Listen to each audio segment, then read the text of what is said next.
Why is it so important for people to get to one Bitcoin? Look, we're dealing with an asset that finally, in the entirety of human history, we finally have an asset where there is actually a limited supply.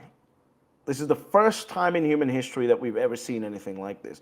And what that tells you is that you can't just get to this whenever you want to. You can't just find Bitcoin whenever you're ready for it and hope that the future generations will be able to get enough of it, because there is only 21 million of it. So there is a race on, and if you're not at one Bitcoin yet, in my opinion, you're losing the race and you're going to be irrelevant in a future Bitcoin world. You have to get to one Bitcoin, and I think the supply, the limited supply of Bitcoin dictates that you must have at least one Bitcoin. And right now you have a chance of getting that anywhere in the West. And after we go on this next little run up, I think that's going to be completely priced away from a lot of people. Absolutely. I mean, I feel like it already is in a way, like $59,204. Like, what is that? I think that's a little bit low, a little bit less than the average salary for an American, and definitely a lot higher than the average salary of most countries worldwide. So yeah, and I remember in the early days, I did whatever, not in the early days of Bitcoin, but my early days in Bitcoin around 2016. I did whatever it took. I think like I took 80% of my salary of what I was making at the time, and I just dumped it into Bitcoin. I had no idea about where Bitcoin was going in the future. I think I did it out of desperation because I didn't like my current life situation.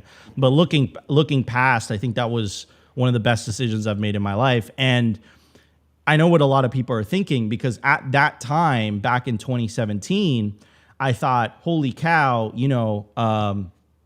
I think my first Bitcoin price was around $600. I was like, this is insane. Like, this is very expensive. Just hearing the stories of people getting sub $100 Bitcoin, and I'm like, I'm buying this at $600. I'm buying this at 1,000. I'm buying this at 3,500. I'm buying this at 10K. I've missed the boat completely. Looking back, I'm like, why didn't I do more to accumulate more Bitcoin at those prices? I think the same thing is going to happen 5-10 years from now. People are going to be looking at the days where you can get sub 100K Bitcoin and being like, why was I not doing enough? What would you think of that, British Hodl? Yeah, I mean, right now everyone's sitting around doing what they're doing, thinking, they've got enough Bitcoin for the future, they've got enough Bitcoin for their children, they've got enough Bitcoin for their progeny, that for whoever comes after them to carry their last name, and they're going to one day realize that instead of fucking around on Twitter or whatever else that they're doing, what they should have been doing is accumulating Bitcoin to get to that minimum of one Bitcoin, if not more. I'm not saying stop at one Bitcoin, but I'm saying you've got to get to that one Bitcoin. Whatever, if you're not at one Bitcoin, whatever you're doing today, you are going to regret in 5 years. I don't care what it is. I don't care how happy it makes you feel. I don't care how much of a happy hippie you are. I don't care how many hugs you got. I don't care how many people told you you're a wonderful person. If you don't have one Bitcoin in 5 years, you're going to regret it. 100%. Now let's talk about the potential of one Bitcoin, right? I think a lot of people are saying, what do you mean? Like $59,000, worth of purchasing power is enough? Like, what are you talking about? And I remember the price estimations that Saylor gave in his most recent talk from Bitcoin 2024. The bull case was 49 million in 21 years. The base case was, I believe, 13 million, and the bear case was 3 million. Is that what you're anticipating? Like, when you say one Bitcoin, is this one Bitcoin for someone that lives in the West? Is this one Bitcoin for someone that lives in the developing world, where, $59,000 is going to take you a very, very long way if you're in Argentina, or if you're in Venezuela, or in Southeast Asia? But, $59,000 isn't going to exactly take you a very long way if you're, in the United States, Europe, et cetera, et cetera. So what do you mean by that? What are your expectations, and what is the time frame here, British Hodl? Because I think a lot of people, they want to escape the rat race now, right? So what do you have to say about that?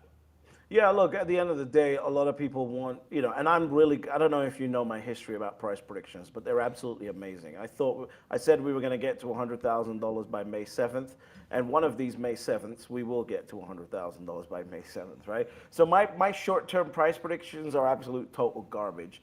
But I find them entertaining, and that's why I keep putting them out there. The main point is this.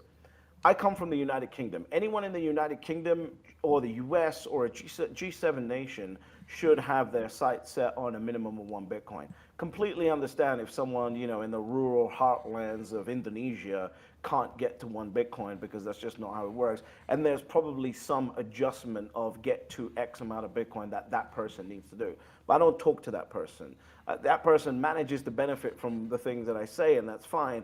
But I'm trying to create the North Star for the most amount of people that I speak to, right? And I think that is one Bitcoin. And of course, there's different conversations being had in Bitcoin. The beautiful thing about Bitcoin is no matter who you are, you can have the conversation that you want to have. And for me, the conversation that I want to have is for the people like my parents who have done the right thing, quote unquote, for 40 years, immigrated to the United Kingdom, bought property in the UK, invested, spent time, raised two children, done the right thing, sacrificed, and are now finding out that all of that hard work was basically, drained away because of the amount of money printing that's happened, and the value of the properties has not gone up as much as it should have. That is who I speak to.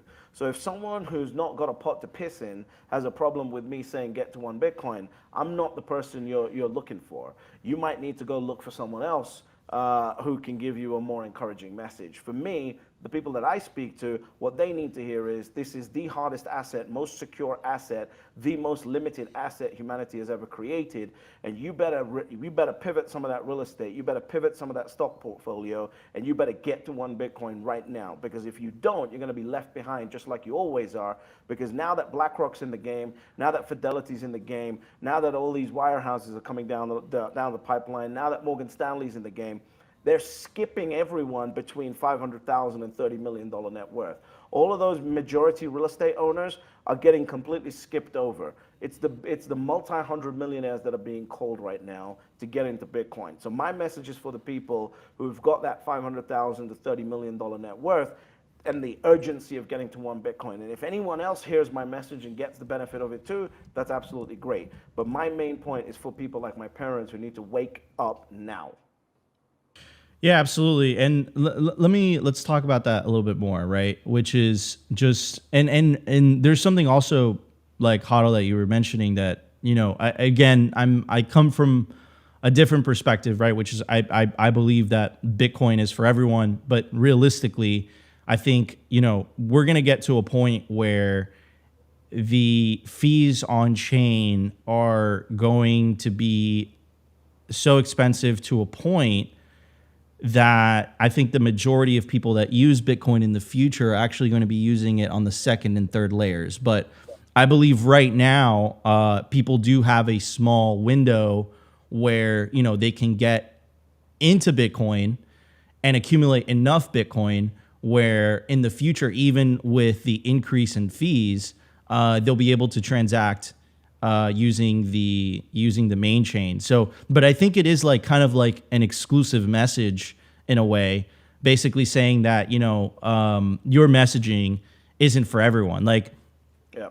you double down on that and you just say, you know what, like this is just my audience who I'm talking to. I'm talking to a relatively wealthier, older individual that has had time to accumulate wealth. They're diversified, whether it's in equities or in real estate, and you're advising them to transfer some of that wealth into Bitcoin. That's your target audience. That's what you're saying. Yeah, look, at the end of the day, Bitcoin is for everyone. This is the first time we've got an asset that a multi-billionaire like Michael Saylor, or a multi-hundred millionaire, or a multi-deca millionaire, or a multi-single-digit millionaire, or someone who's worth a few hundred thousand, or someone who's worth a few thousand, or someone who's absolutely broke can buy the exact same asset at the same cost. This is the first time in human history that we've ever experienced that. I'm not ignoring that absolute magic about Bitcoin. The fact that Michael Saylor can buy Bitcoin at the same price that I buy Bitcoin, and I buy Bitcoin maybe 1% of a difference compared to what Michael Saylor gets in terms of transaction fees because of the volume of purchasing is unbelievable. That doesn't happen in real estate. That doesn't happen in equities. It doesn't happen in any other market. This is the first. It doesn't happen in gold. In gold, people who are poorer are forced to pay up to 40% premiums on their gold. And I was in the gold industry, right? So I know how this works. They're being forced. If you buy a gram of gold versus an ounce of gold, the premiums on the gram of gold are unbelievable. These people are paying 40. It's like handing over a $100 bill and getting back $60 worth of gold, which means that gold has to go up $40 per gram before you break even. That's the trap that normally poorer people are placed into. But now you can do that with Bitcoin. Now, saying that, while I appreciate that, my specific message and the audience that I'm speaking to are the people like my parents, and that's who I choose to focus on. But that doesn't mean Bitcoin's not for everyone.